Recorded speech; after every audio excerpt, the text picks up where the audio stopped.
Thank you.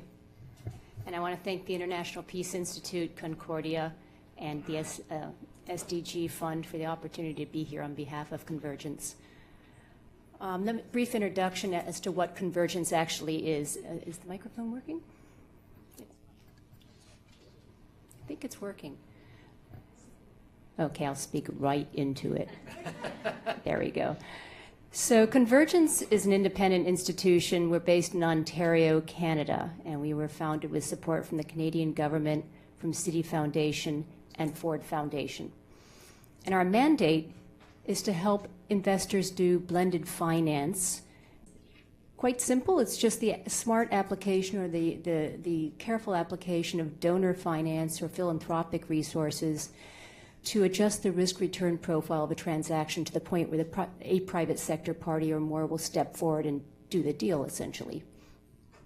We do three things. We educate, we support, and we connect investors. So we have the investment network is our platform where blended finance transactions that meet our criteria can be displayed to investors who we have vetted, just in the name of reducing deal friction and helping the money to bump into the deals.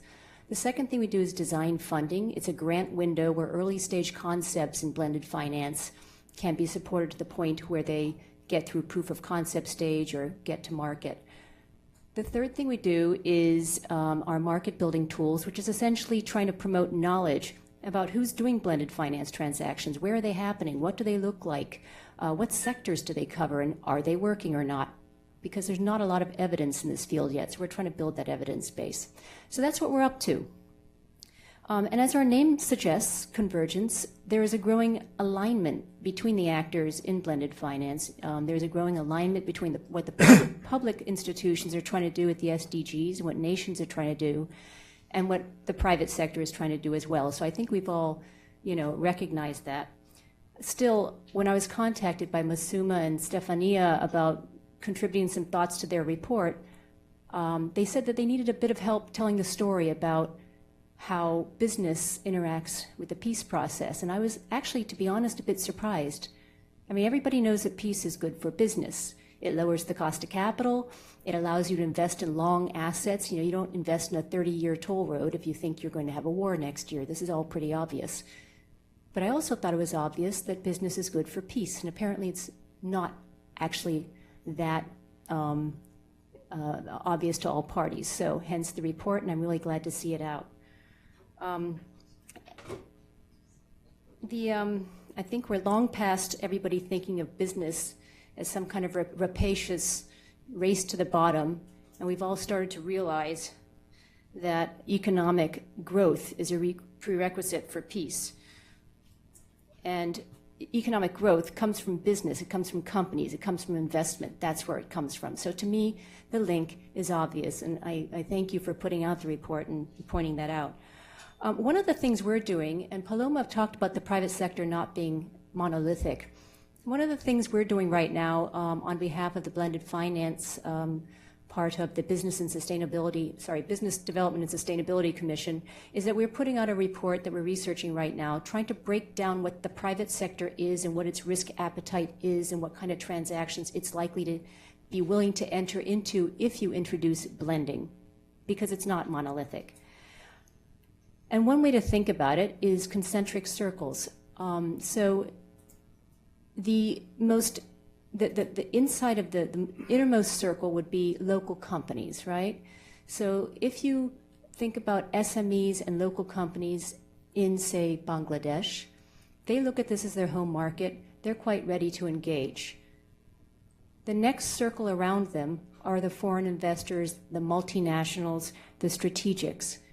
They need a bit more encouragement to go into certain marketplaces, into certain countries, and that's where blending can be really, really valuable. On our investment network right now, we've only been operating it since April, we're quite new, but the investment network, we already have transactions that total $2 billion worth of investment.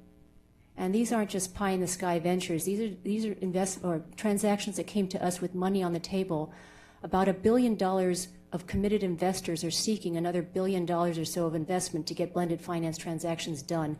And that's just the stuff that's on our site. There's an awful lot of willingness out there, an awful lot of interest in getting business done if the risk and return profile can just be adjusted so that that next circle of investors can step forward. The next circle outward would be the trillions that all of you are talking about here at the UN, the trillions of dollars of investment needed to achieve the Sustainable Development Goals. This is the big money, guys. This is the really large dollars. Goals. We all need to get together and figure out how to put transactions out there on the table that are at scale and at the right risk profile. We hope at Convergence that blended finance is part of the answer to that, that you can somehow bring enough donor money or philanthropic money into transactions and aggregate them and blend them to a point where the real money steps forward into the equation. If you think about institutional money today, its job is not attaining the Sustainable Development Goals. Its job is protecting the pension of some teacher who is retired. Its job is to protect the insurance policy of somebody who's bought life insurance. So we have a growing convergence of interests, but we have to figure out how to really close the gap between that big money and the SDGs. So here at Convergence, we hope we are a small but useful part of the equation. I